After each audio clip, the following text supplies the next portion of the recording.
오늘 본문은 지금으로부터 90여 년 전에 동네 일신 여학교가 발행한 일신 고 맨지스 기념호에 실린 말씀입니다.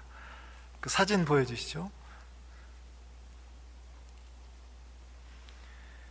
맨지스 기념호에 왜 이 말씀을 이렇게 크게 실었을까? 맨지스를 의를 위하여 핍박받는 자로 생각했던 걸까? 그렇다면 맨지스는 하나님의 의를 위하여 어떤 핍박을 받았을까? 우리 부산진교회 역사가 이제 130년이 넘었습니다. 참 긴 세월입니다. 그동안 본교회에 교적을 두거나 또 교회 목회에 중요한 역할을 한 인물들이 참 많았을 것입니다. 그 중에 오늘은 의를 위하여 박해를 받았던 벨레 맨지스에 관하여 생각을 해보고자 합니다. 먼저 밝힐 것은 이번에 제가 이분에 관한 책을 만들면서 저 자신이 먼저 많은 은혜를 받았다는 사실입니다.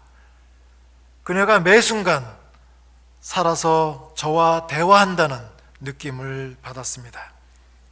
그녀에 관하여 알면 알수록 참 대단한 하나님의 종이요 예수님의 제자였다는 생각을 하였습니다. 책을 만들면서 제일 먼저 찾기 원했던 게 있습니다. 그것은 물론 그녀의 파송 예배에 관한 자료였습니다. 사실 맨지스에 관한 글이 여기저기 몇 편 있습니다. 그러나 어디에도 파송 예배에 관한 내용은 그동안 찾아볼 수 없었습니다. 이번 기회에 그녀가 파송받았을 때의 그 상황과 그녀의 신앙의 결단, 그 모습을 밝히고 싶었습니다. 어느 선교사에 있어서나 파송 예배는 참 중요한 예배이고 순간입니다. 어느 총회가, 어느 교회가 언제 공식적으로 파송하였는가 라고 하는 것이 그 선교사의 정체성을 말해주고 있고 그 선교사의 선교 내용을 말해주기 때문입니다. 그러나 이 벨레 맨지스 선교사의 파송 예배를 찾으면 찾을수록 그 자료는 더 숨는 것 같았습니다.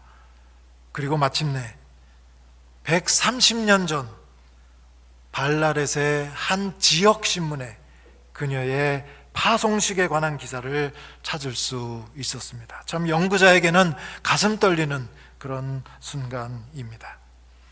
맨지스의 파송 예배는 먼저 호주 멜번 총회 회관에서 총회장의 주관으로 열렸습니다. 물론 함께 떠나는 당시에 페리나 퍼셋도 그 자리에 있었고 또 맥케이 부부도 파송을 받는 그런 아주 성대한 자리였습니다.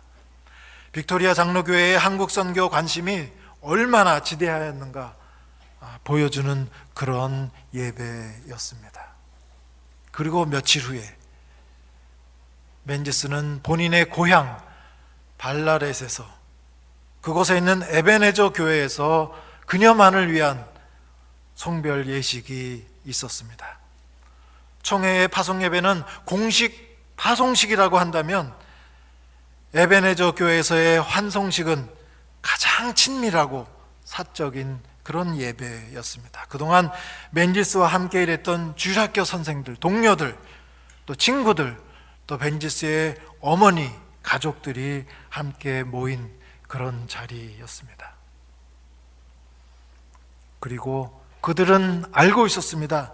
어쩌면 이 조선으로 가는 이 길이 죽음의 길일 수도 있다는 것, 미지의 땅 조선으로 그녀를 떠나본다고 하는 그 아주 마음이 무겁기도 하고 또 파송할 하나님의 영광을 위해서 파송할 수도 있다고 하는 그런 기쁨도 동시에 있었을 것이라고 생각됩니다. 사실 맨지스가 파송받기 2년 전에 먼저 파송받은 헨리 데이비스 부산에 와서 사망하지 않았습니까? 참석한 모든 사람들의 그 감정과 그 신앙과 그 결단 상상이 갈 듯합니다. 한 가지 재미있는 것은 예배 중에 멘지스에게 준 성별 선물이 있었다고 합니다. 여러분, 그 선물이 무엇인지 아십니까? 금화가 든 지갑과 그리고 금으로 만든 연필이었다고 합니다. 참, 그 당시 금광으로 가장 소득이 높았던 그 도시가 호주에서 발라렛이었거든요. 발라렛 교회다운 그런 선물이었습니다. 몇 년 전만 해도 저도 호주에서 떠나올 때 호주연합교회 총회에 파송식을 받았습니다. 그때 저도 선물을 받았습니다.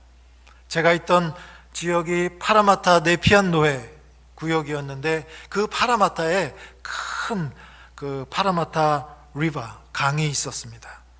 그 강물을 병에 담아 저에게 주면서 이렇게 당시 노회장이 권면을 합니다. 세례의 의미와 그리고 호주 교회의 기도를 잊지 말라. 사실 멘지스가 받은 선물에 비하면 참 겸손한 선물이었습니다. 지금 생각해 보니까 저도 발라렛 교회에서 파송을 받았으면 어땠을까 그런 생각을 해 보았습니다. 아마 유리병 대신 금으로 된 병에 물을 담아주지 않았을까요? 또 사진 주시죠. 하나님의 의를 위하여 박해받은 멘지스의 몇 가지 모습을 오늘 아침 생각해 보고자 합니다. 며칠 전에 멘지스와 그의 동료 데이비스와 호킹이 한국 정부로부터 독립유공자로 포상을 받았습니다. 1919년 3월에 부산에서 있었던 만세운동에서 일본 경찰은 이렇게 보고하고 있습니다. 외국인 여성교사 2명이 선동을 일으켰다. 그게 최초 보고였습니다. 그리고 얼마 후에 멘지스는 증거인멸죄로 기소되었고 그리고 후에 기소유예로 처분을 받게 됩니다. 멘지스가 학생들이 기숙사에 숨긴 태극기를 태워 없앴다는 것입니다. 사실 멘지스의 편지에는 그녀가 독립운동에 적극적으로 가담했다는 기록을 쓰지는 않고 있습니다. 그러나 후에 동료 데이비스가 쓴 보고서를 보면 이 당시 멘지스가 얼마나 고초를 받았는지 짐작가는 대목이 있습니다. 1923년 멘지스가 병가 차 호주로 떠나는데 아마 이것이 마지막이라는 것을 당시 부산진 교인들은 알고 있었다고 합니다. 데이비스의 편지에 이렇게 쓰고 있습니다. 제가 직접 인용을 하겠습니다. 1919년 독립운동 때 멘지스가 어떤 일을 겪었는지 이들은 잘 알고 있다. 이들은 부산진교회 교인들이었죠. 그녀의 육신적인 힘에 심한 손상이 있었고 멘지스의 육신에 심한 손상이 있었고 그 사람들은 그녀가 다시 이 땅에 돌아올 확률이 없었다고 생각하였다. 당시 부산진 교인들은 이번에 멘지스가 호주로 가면 아마 다시 못 올 거야. 왜냐하면 너무 1919년에 심각한 손상을 입었기 때문에 그 육신적인 힘에 심한 손상, severe strain이라는 단어를 쓰고 있는데 그 손상이 무엇인지는 밝히고 있지 않지만 과장을 하지 않는 데이비스의 심성을 보면 정말 심각한 고난을 받은 것 같습니다. 그리고 부산진교회 교인들도 그것을 알고 있었습니다. 무엇을 위하여 멘지스는 이토록 당시에 핍박을 받았을까? 무엇을 위하여? 제가 무엇을 위하여 이렇게 질문하면 여러분들은 하나님의 의를 위하여 그렇게 오늘 화답해 주시기 바랍니다. 무엇을 위하여? 무엇보다도 멘지스의 공헌은 교육에 있습니다. 부산진 일신여학교는 한강 이남의 최초 여학교였다는 것뿐만 아니라 그곳에서 배출된 수많은 교사와 여학생들이 우리 민족과 사회를 위하여 공헌하였다는 사실입니다. 부산진 일신여학교에서만 12명의 독립유공자가 나오지 않았습니까? 미우라 고아원으로부터 시작된 부산진 일신여학교 그리고 동네 일신여중고등학교로 이어진 이 교육이야말로 조선의 어둠을 밝힌 중요한 사역이었습니다. 그러나 여러분, 초기에는 학교 설립은커녕 외국인에 대한 편견과 오해로 부산진에서, 바로 이 동네에서 살기조차 어려웠습니다. 후에 심치명 목사께서 이렇게 증언하고 있습니다. 당시의 상황을요, 이렇게 말합니다. 이웃 사람들은 처음에 이 여성들을 수상하게 생각하고 싫어하였고 다음과 같이 말하였다고 하였다. 이 서양 여성들이 우리 중에 같이 사는 것을 못하게 하자. 바로 이 부산진에 당시 살던 우리 조선 사람들이 했던 말입니다. 이 서양 여성들이 수상하니까 우리 중에 같이 사는 것을 못하게 하자. 그런데 멘지스의 한국어 교사와 또 그 집의 전주인들이 설득해서 그 집을 사도록 했는데도 불구하고 사람들이 여선교사들에게 위협을 가하였다. 그렇게 심치명 목사께서 나중에 기록하고 있습니다. 여러분들이 잘 아시는 대로 이 교회당 이 아래쪽으로 부산진 시장이 쭉 있었지 않습니까? 벨레 멘지스가 시장을 다니면서 전도를 할 때마다 그 시장 통해서 또 위협을 당하고 공갈을 당했던 그 기록도 우리가 지금 가지고 있습니다. 무엇을 위하여 멘지스는 위협당하고 협박을 받았을까? 무엇을 위하여? 하나님의 의를 위하여. 호주 선교사 동료들은 멘지스를 Mother of the Mission, 선교부의 어머니라고 당시에 불렀습니다.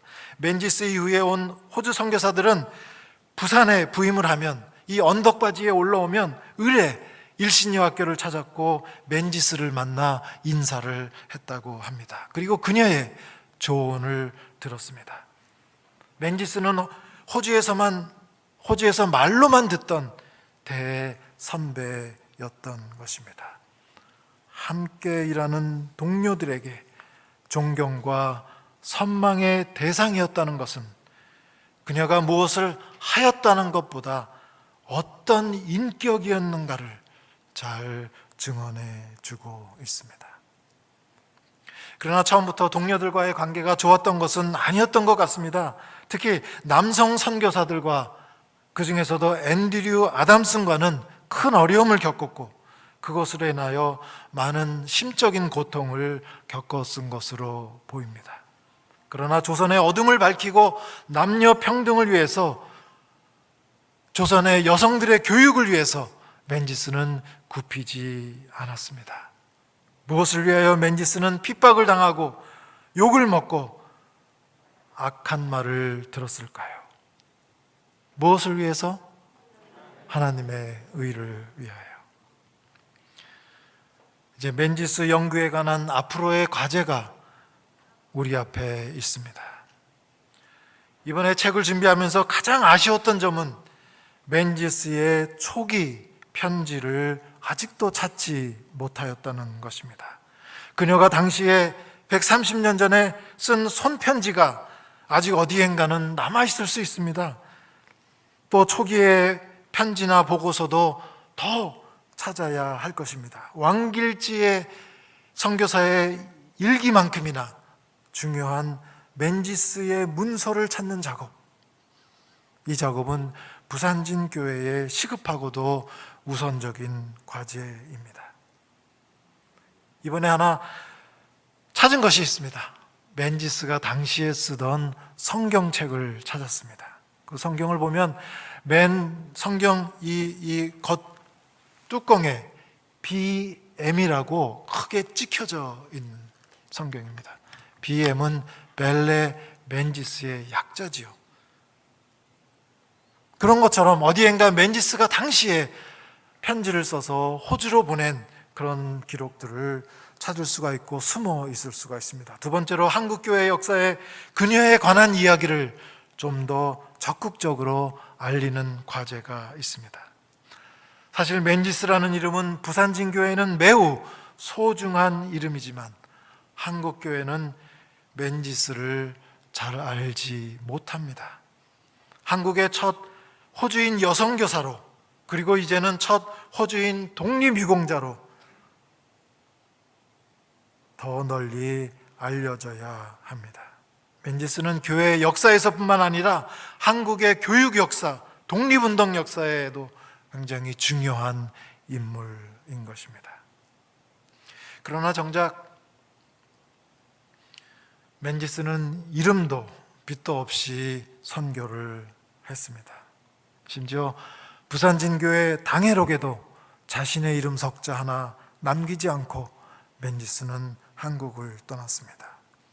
그러나 우리 신앙의 후세들은 그녀의 이름을 그냥 묻어둬서는 안 됩니다. 예수님의 그 길을 따라야 하는 것이 어떤 것인가를 보여준 참 제자의 모습을 맨지스가 우리에게 보여주고 있기 때문입니다. 그러나 한편 생각하면 맨지스 선교사도 한 인간, 한 여성이었습니다. 완전한 인간은 아니었을 것입니다. 그녀에게도 약함이 있고 외로움도 있고 문제도 있었을 것입니다. 실제로 좌절도 있었고 그 기록을 보면 포기한 내용도 있습니다. 그녀가 한국에서, 이 부산에서 선교하는 동안 가장 큰 실망이 무엇이었을까? 저는 생각해 보았습니다. 사진 보여주시죠. 한 가지만 꼽는다면 역시 자신이 키우고 교육한 서매물과 장금이에 관한 것이 아니었을까? 저는 마음 아프게 생각했습니다. 이 매무리와 장금이는 맨지스가 특별히 훈련을 시켜서 일신여학교 교사로 세운 인물들입니다.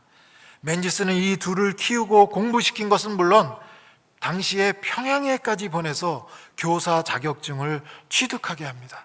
지금으로 말하면 유학을 보낸 것입니다. 장차 맨지스나 호주 선교사의 뒤를 이어서 일신여학교를 책임맞게 운영할 인재로 이 둘을 특별히 키웠습니다. 그런데 1918년 맨지스가 호주에서 휴가를 마치고 돌아오자 서매물은 미국으로 시집을 가고 없었습니다. 매무리가 자신의 결혼을 맨지스와 상의하였다는 기록을 저는 찾아보지 못했습니다. 맨지스의 보고서에도 매무리의 미국행에 대해서는 한마디도 언급하고 있지 않습니다. 당연히 맨지스는 매무리의 행복을 빌어주었겠지만 동시에 실망도 컸지 않았을까 추측해 보았습니다. 아직 장금이가 남아 있었지만 장금이는 몸이 약해서 여러분이 아시는 대로 계속 당시에 어려움을 겪고 있었습니다. 그리고 장금이도 몇 년 후에 통영에서 사망을 하게 됩니다. 그리고 사실 맨지스는 그 후로 호주로 영구 귀국을 하였죠. 호주 선교사들이 세운 각 학교나 병원마다 한국인 후계자들을 훈련시켜 넘겨주고 있는데 부산진 일신여학교는 결국 호주 선교회가 의도한 대로 넘겨주지 못하고 일제에 의해서 폐교됩니다. 예수님을 믿는 신앙이, 예수님을 따르는 이 제자도가 우리에게 축복을 가져다 주는 줄만 알았지 박해와 고난을 준다는 생각은 잘 못합니다. 이 사순절에 오늘 이 시간 여러분과 저는 하나님의 종 맨지스의 일생을 돌아보며 내가 받은 복을 세어보는 것이 아니라 내가 받은 박해를 돌아보는 그런 시간입니다. 나를 인하여 너희를 욕하고 핍박하고 거짓으로 너희를 거스려 모든 악한 말을 할 때에는 너희에게 복이 있나니 기뻐하고 즐거워하라. 하늘에서 너의 상이 큼이라. 무엇을 위해서? 하나님의 나라와 그의 의를 위해서. 오늘 주신 말씀을 함께 묵상하시겠습니다.